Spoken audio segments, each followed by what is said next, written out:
you're just going to insert your image or your font.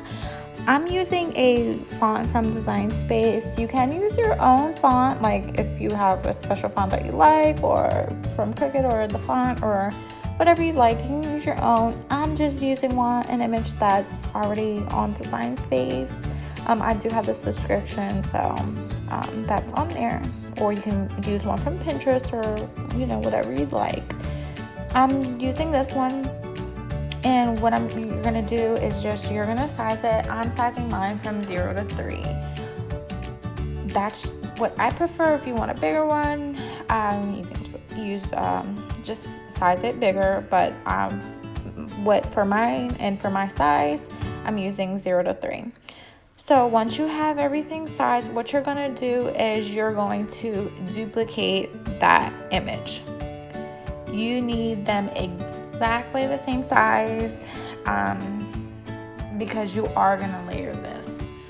So once you have that once you have that duplicated, what you're going to do, you don't have to resize it anymore.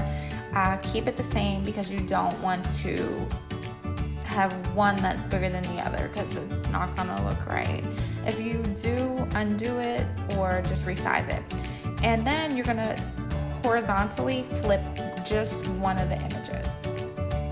Then turn it to the side, and you'll see that these images are going, once you layer them, they're literally going to line up perfectly together. So have that perfectly in line. If you're using your iPad, it's going to give you the exact, it's going to give you your 3 lines to let you know everything is in line, and you're going to see how it's going to line up perfectly together.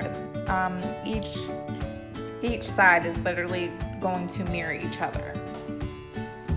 So now you need a flap. I'm just searching a rectangle in Design Space. I'm going to use one of those and just insert it, size it. I'm gonna go ahead and unlock it just so I can get mine a little bit thicker and smaller.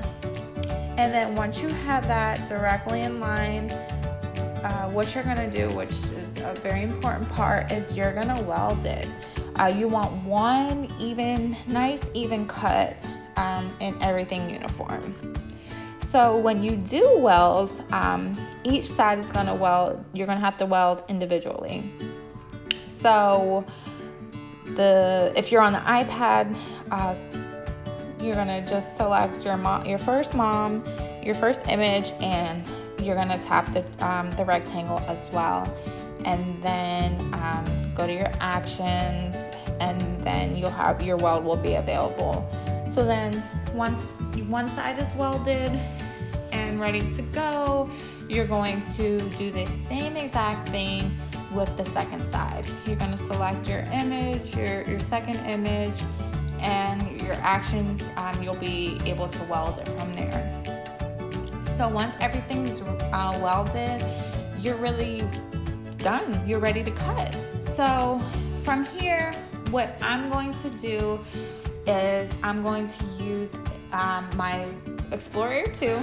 I'm going to cut with a fine point blade. You can use your deep cut blade. That's pretty much preferred, but if you don't have a deep cut blade, you can use your fine point blade. I'm cutting on a fine point blade to show you that you can use that if you don't have a deep point blade or deep cut blade. So what you're gonna do, I found that for my machine, it worked better if I used the fox suede. It did give me a better cut, but you can use your fox leather, play around with it. I would either use your fox suede or your fox leather. And I did have heat and bond on this one. I did one yesterday with the same exact leather. I did not use heat and bond, but it came out really well. Everything cut exactly how it was supposed to. Nothing stuck to the mat. It was a clean peel without using the heat and bond. So with this one, and I did not use heat and bond yesterday, but I also used my deep point blade, my deep cut blade. So for this one, I did not, like I said, I did not use my deep cut blade. I used my fine point blade, and my settings were fox suede. Just like two parts of it did not cut exactly all the way through, which, I mean, that's awesome compared to, or for using a fine point blade. I was actually very surprised. I expect to cut with my X-Acto knife pretty much the majority of the image. But like I said, it cut just a very few pieces, like 2 pieces. Did not cut all the way through. All I've used was my X-Acto knife just to get those few pieces. But that was it. I mean, this is a very easy, simple DIY. And I'll link exactly what company I bought the fox leather from. And again, all I'm using is my Cricut, my standard mat, the leather, and this one I do have heat and bond on this one. And then to adhere both of them together, I'm just using Gorilla Glue from in a hot glue gun.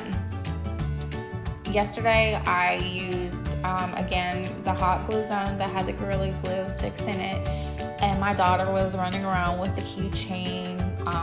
It even got wet and it held up perfectly. So once you're done and you know get your leather off the mat, what you're gonna do is you're gonna fold them, and you'll see how it lines up exactly together. I mean, perfectly mirrors each other. And then all you're gonna do is just hot glue your images together. Do not hot glue your flap. That's you want that open so that way you can add your key ring in. And what I'm doing is with that my tweezers, I'm just getting the access, the cuts like in the O, the 2 O's. I'm just taking those out. But yeah, just hot glue those together. You can do a few. Also, you can use glue dots as well. I tried that, and that seemed to work well. But for about a hold, you might want to enforce it with the glue sticks. But if you with the hot glue, but if you do have glue dots, yes, that works. I did try those as well. But yeah, just hot glue it together. Remember, do not glue your flap. You want your flap to put your keyring in. And yeah, hot glue that, add your keyring, and you're good to go. I mean, those little shredded pieces at the top, those are just from me. I did that with the X-Acto knife, but you can see it's a very, very clean cut with the fine point.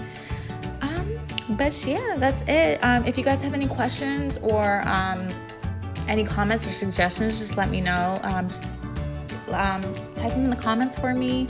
I'm going to be doing some more videos, DIY videos, hack videos, things like that. So please like, subscribe, and that's it. Thank you guys.